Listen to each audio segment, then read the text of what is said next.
Gelişen teknolojiyle birlikte şehir merkezinde çoğu insan merkezi ısınma sistemleriyle ısınıyor veya şehrimize doğalgaz geldi. Çoğu kişi doğalgaz ama soba sektörü hala kırsal kesimde önemli bir yer tutuyor.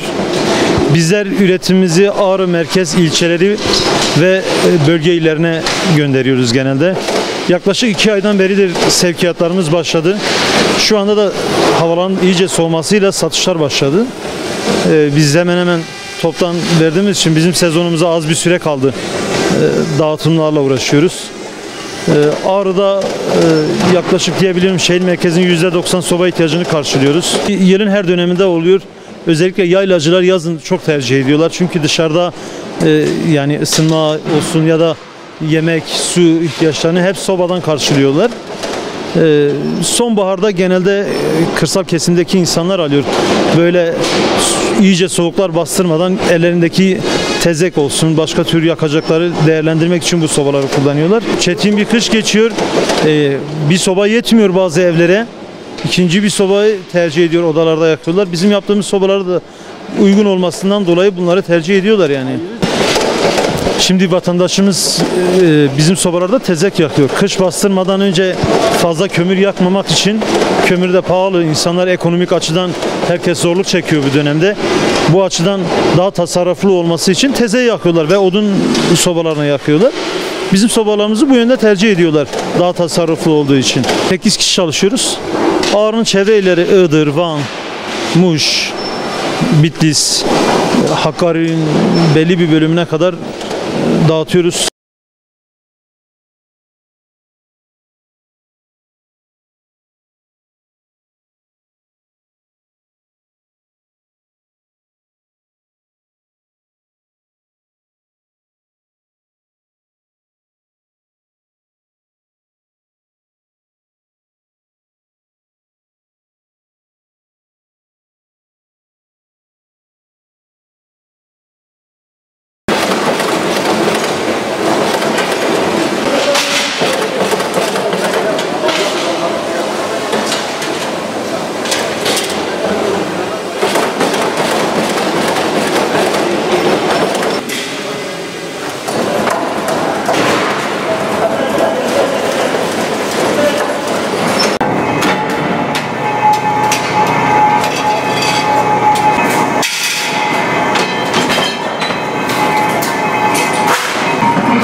Olmazdı da yani.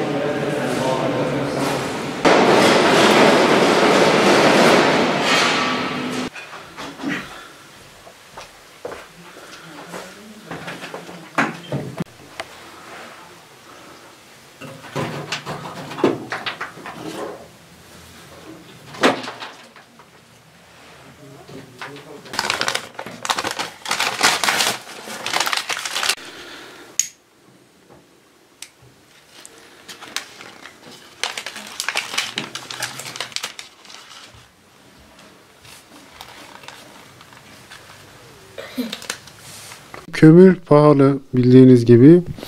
Kömür pahalı olduğu için biz bir müddet tam kış soğukları bastırana kadar tezeklerle idare etmek mecburiyetinde kalıyoruz. Bu bizim için de bir avantaj oluyor açıkçası. Bir müddet tezek sobalarıyla ısındığımız için, ısınmak istediğimiz için, kömür de pahalı olduğu için biz bununla idare ediyoruz. Bu yöremizde çok yaygındır aslında. Kışın kış ortalarında eksi 40'a kadar gittiği sürece odada iki soba da yakmayı yapıyoruz yani. Bu mecburiyetten dolayı oluyor. Ha, şunu mu bilsem? Ha, senden